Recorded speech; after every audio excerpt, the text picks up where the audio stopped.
Pròxima estació Trinitat Nova. Enllaç amb línia 4, línia 11 i final de línia.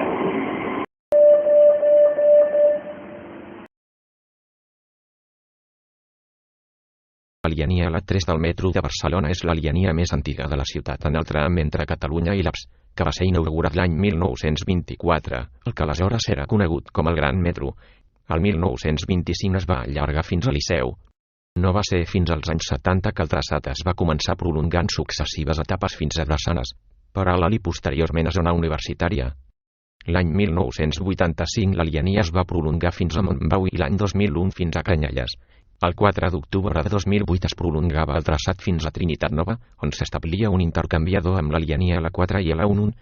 La línia és en doble via totalment soterrada i té les cotxeres i tallers al voltant de l'estació de Vall d'Hebron.